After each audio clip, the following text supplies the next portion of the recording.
തലേന്നത്തെ ഡിന്നറിൻ്റെ ബാക്കി വന്ന ചിക്കൻ പൊരിച്ചതിനെ ഞാൻ യൂട്ടിലൈസ് ചെയ്ത രീതിയാണ് കേട്ടോ ഇപ്പോൾ ഇവിടെ കാണിച്ചുകൊണ്ടിരുന്നത്.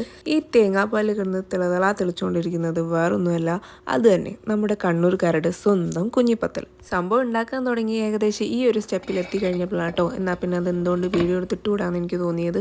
ലേറ്റായി പോയി, സോറി. പിന്നീട് ഡീറ്റെയിൽഡ് റെസിപ്പി കാണിച്ചു തരുന്നതാണേ.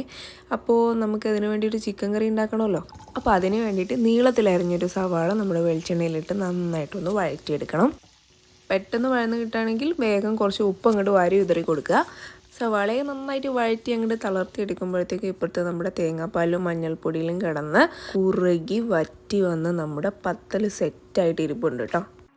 വാടിത്തളർന്ന സവാളയിലേക്ക് മുളക് പൊടി, മഞ്ഞൾപ്പൊടി, തക്കാളി, കുരുമുളക് പൊടി മുതലായ സകലമാന മസാലപ്പൊടികളും വാരി ഉതറി അതിനെ നന്നായിട്ടൊന്ന് ഇളക്കി മിക്സ് ചെയ്ത് ആവശ്യത്തിന് വെള്ളം ഒഴിച്ച് നമ്മുടെ ബാക്കി വന്ന ചിക്കൻ ഫ്രൈനെ ഞാൻ ചെറുതായിട്ട് പിച്ചി അതിലോട്ട് ഇട്ട് ഒരു സിമ്പിൾ തട്ടിക്കൂട്ടൊരു ചിക്കൻ കറി ഉണ്ടാക്കി എടുത്തിട്ടുണ്ട്. ഇനി ആ ചിക്കൻ കറിനെ നമ്മുടെ തേങ്ങാപ്പാലിൽ കിടന്ന് വറ്റി വന്ന കുഞ്ഞിപ്പത്തലിലോട്ടിട്ട് ചെറുതായിട്ടൊന്ന് മിക്സ് ചെയ്ത് അതിനെ ചെറുതായിട്ടൊന്ന് വറ്റിച്ചെടുക്കേണ്ട ഒരു പരിപാടി കൂടി മാത്രമേ ബാക്കിയുള്ളൂ. അപ്പം അത്രയേ ഉള്ളൂ. ഇതിനെ ഇങ്ങനെ തന്നെ കഴിക്കാനും നല്ല ടേസ്റ്റാണ്. പിന്നെ കുറച്ചും കൂടി ടൈറ്റായിട്ട് ഇഷ്ടപ്പെടുന്നവർ ഒന്നും കൂടി വറ്റിച്ചെടുക്കുക. തട്ടിക്കൂട്ട് റെസിപ്പി ആണെങ്കിലും നല്ല അടിപൊളി ടേസ്റ്റ് ആയിരുന്നു കേട്ടോ.